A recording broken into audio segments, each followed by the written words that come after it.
안녕하세요. 중국에서 온 저사입니다. 반갑습니다. 죄송해요. 거의 2주? 3주 동안 영상 못 올렸잖아요.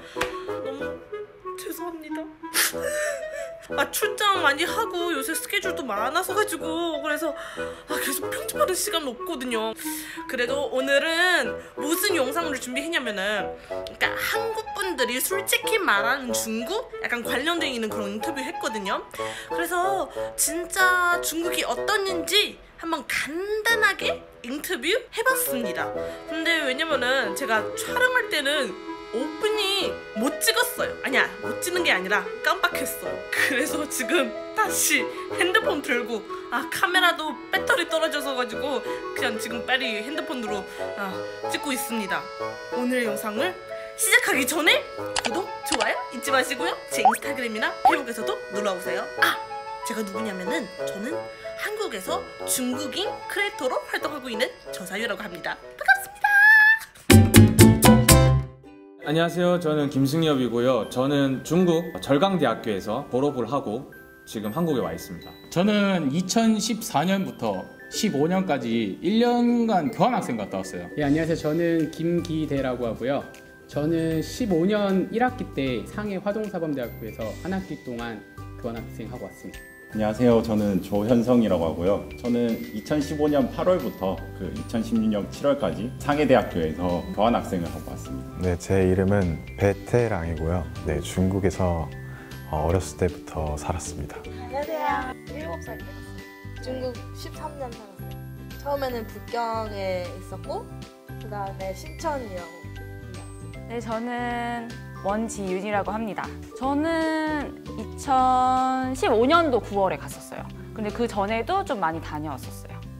저는 마지막으로 갔던 데는 상해에 있었고 그 전에는 대련도 있었고 광저우도 있어봤고 좀 여러 군데 있었어요.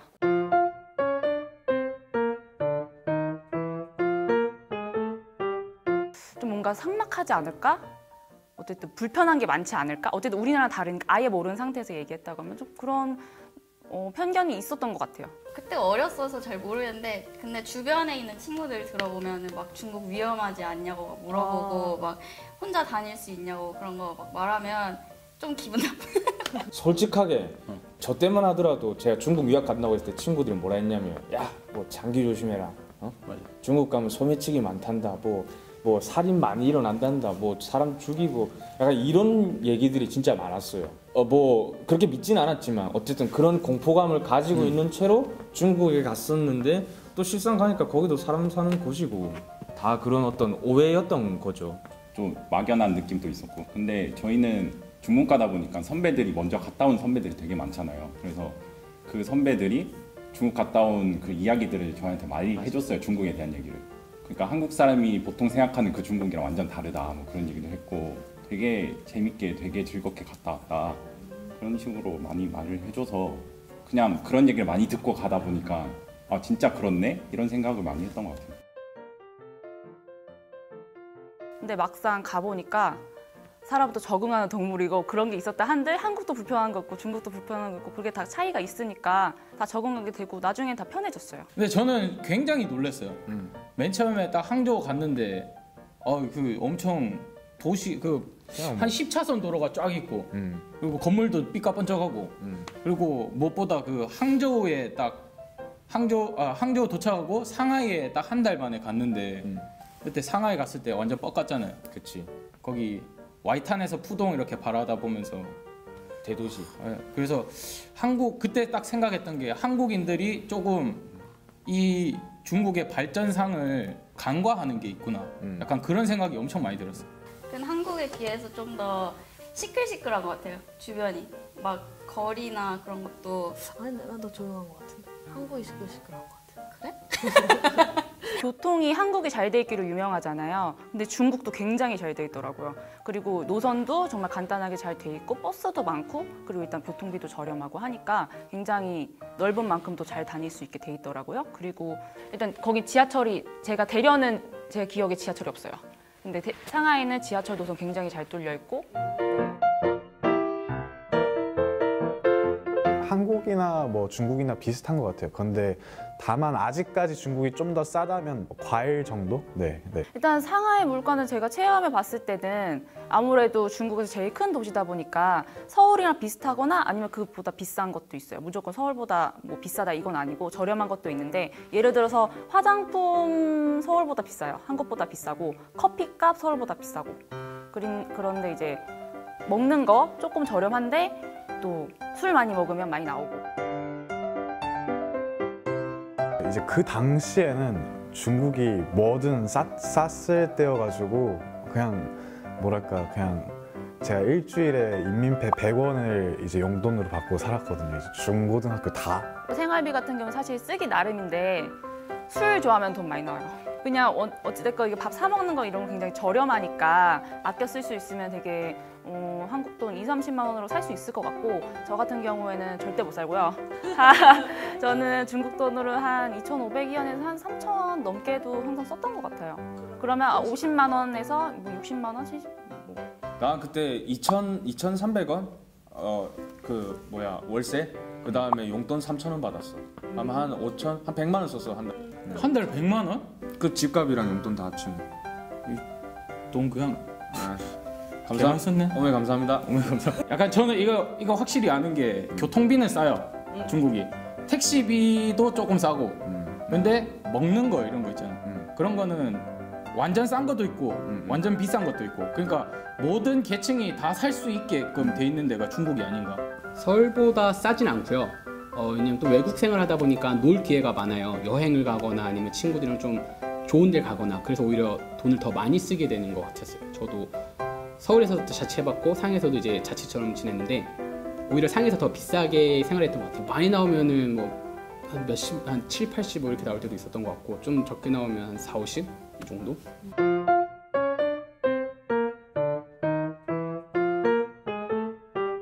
좀 놀고 싶다 그러면은 큰 도시를 가는 게 좋은 것 같아요. 그 작은 도시라고 막 위험한 거 그런 건 없는 것 같은데요. 중국의 다 작은 도시도 큰 도시야. 맞아. 저는 이건 중국인 친구가 한 말인데 너무 서쪽으로는 가지 말라고 했어요. 그러니까 저기 막 분쟁 지역. 분쟁 지역 이런 데는 가지 말라 그랬고, 저는 거기 말고는 다 괜찮은 것 같아요. 그냥 밤에 늦게 돌아다니면 위험한 거는 어느 나라나 다 똑같다고 생각해요. 그래서 목적이 어디냐에 따라서 도시를 선택하면 좋을 것 같아요. 내가 만약에 이제 무조건 공부를 틀어박혀서 열심히 해서 중국어를 키우겠다 하면은 저는 소도시도 추천해요. 저희도 사실 좀 그런 생각을 가지고 대도시를 선택한 것도 있는데, 저희 그 연태 가봤잖아요. 그렇죠. 저는 그리고 유해양 거기도 가봤는데 산시엔, 스시엔 그 정도 되잖아요. 근데 전혀 그런 게 없어요. 오히려 더 살기 좋고, 그다음에 대도시는 그 중국 사람들이 좀 한국 사람에 대해서 좀 관심이 없는 그런 게 있어요. 워낙 바쁘게 생활하니까. 저는 오히려 이제 중국에 오래 살아서 그럴 수도 있겠지만 오히려 다른 나라 가기가 더 무서울 것 같아요. 중국이 너무 그러니까 충분히 안전하다고 생각하고요. 그리고 공부를 하기 위해서라면 큰 도시보다는 저는 한국 사람이 최대한 없는 곳으로 가는 게 본인한테 이제 유학 가시는 분한테는 훨씬 더 도움이 될 수밖에 없다고 생각을 해요. 일단 교통비 굉장히 저렴한 거, 택시비가 정말 싼 거. 그래서 웬만한 그냥 가까운 데는 다 그냥 택시 타고 다녀도 전혀 부담 없는 거? 편리했던 점. 전 중국에서 편리한 거는 내랑 똑같은 생각이에요. 띠엔동초. 띠엔동초를 내가 까먹고 있었다. 전동차라고. 맞아. 한국 분들 잘 모르시겠지만 이게 오토바이는 아니고 전기로 가는 건데, 맞아. 이게 굉장히 좀 싸고 편리하고, 그리고 이게 또 충전식이니까 집에 플러그로 해가 충전하면 돼. 내가 편리했던 건 아무래도 그 찔푸바오. 예, 그때 당시에 한국에는 카카오페이 이런 게 잘 없었어. 근데 중국에서는 지갑 없이 핸드폰 하나로 모든 게 다 결제가 돼서 굉장히 편리했어. 쯔푸바오가 진짜 편해요. 그리고 제일 편하게 쓰는 방법은 쯔푸바오를 할 줄 아는 친구를 두는 게 더 편해요. 저는 없었는데 이제 친구한테 나 이거 좀 사고 싶다 이렇게 돈 주면 그 친구가 이제 결제해서 배송을 이제 저희 집 앞으로 오고, 이게 되게 좋더라고요. 그 한 번씩 어디 놀러 가면 그 화장실 같은데, 저도 뭐 화장실을 한국하고 많이 비교하자면 약간 좀 더럽기는 하죠. 그런 데가 되게 많았어요. 근데 중국은 워낙 넓다 보니까 그 발전된 데 가면 이게 우리나라보다 더 깨끗한 것도 있고 그 다음에 또 한국은 보통 24시간이 되게 많아. 그래서 술집도 그렇고 뭐 음식점도 그런데 그거는 중국 말고 다른 나라는 다 그렇겠지. 뭐 일찍 닫는 거 그게 약간 불편했어요. 그다음에 사실 이건 솔직하게 얘기하니까 화장실 문제. 그래서 저는 밖에 나가면 화장실을 웬만하면 안 갔어요. 안 가고 큰 상가 이용하거나 백화점 화장실 그렇게만 이용하고 사실 화장실 청결 문제가 좀 있는 것 같아요. 그리고 맞다. 이거 제일 큰 거 무단횡단. 제가 느낀 중국은 초록불에 건너면 안 돼요. 초록불에 건너면 큰일 날 수 있고 중국 사람들 건널 때 다 같이 건너야 돼요. 입맛이 우리는 입맛이 달라졌다? 아닌데 몰랐어요. 우리는 오늘도 마라탕 먹고 왔거든요. 네. 처음에 한국 왔을 때 식당에서 뭐 밥 먹고 계산해야 되잖아요. 근데 중국은 이렇게 마이따 하면 와갖고 계산하잖아요. 근데 한국은 가서 계산하는 거 좀 그런 습관? 저희 엄마도 막 중국에 살다가 막 한국 들어오면은 엄마도 모르게 다 먹고 마이따 이러고 엄마 한국이에요. 일단은 저는 아침에 일어나면은 또우장을 먹어야 돼요. 또우장 사고 편의점 또우장 사고 빠오즈 2개. 요즘에는 그게 좀 없으니까 서운하더라고요. 아침에 먹으면 되게 든든하거든요. 근데 그렇게 간단하게 또 저렴하게 먹을 게 많이 없으니까 보통 커피 먹잖아요, 한국 사람들은. 저는 아침에 일어나서 미쪽 죽이랑 그 다음에 짜오즈 이런 거 짜오즈. 네, 샤롱바오. 그렇지. 아침밥 오는 그런 습관이. 그렇죠. 그렇죠. 빰미에 아침밥 안 먹어. 그리고 보통 한국에서는 이 친구들하고 늦게까지 술 마시면 집에 그냥 가거든요. 근데 전 중국에서 한 가지 습관이 생긴 건 차오판을 먹어줘야 돼요. 그래야지 이 기름기가 이제 속으로 쭉 가면서 다음날 이제 장이 안 아파. 성격이 더 오픈 마인드. 뭔가 너무 중국 큰 나라니까 뭔가 다양한 사람들 더 많고 엄청 다양한 사람들 맨날 만나게 되니까 어떤 사람 만나도 이제는 뭔가 당황스럽지 않고 그런 거? 그냥 가장 큰 수확이라고 하면은 그냥 추억이 제일 큰 수확인 것 같아요. 언제고 꺼내봐도 즐거운 추억. 근데 중국은 항상 가고 싶어요. 저는 상해 살 때 상해 살고 싶었어요. 너무 좋아서.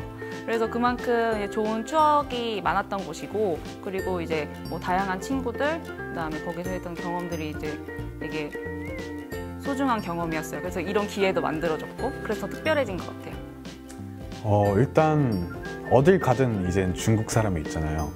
근데 제가 그 사람들하고 그래도 편하게 다가가서 친해질 수 있다는 게 좀 큰 자산이라고 생각이 들더라고요. 어딜 가더라도.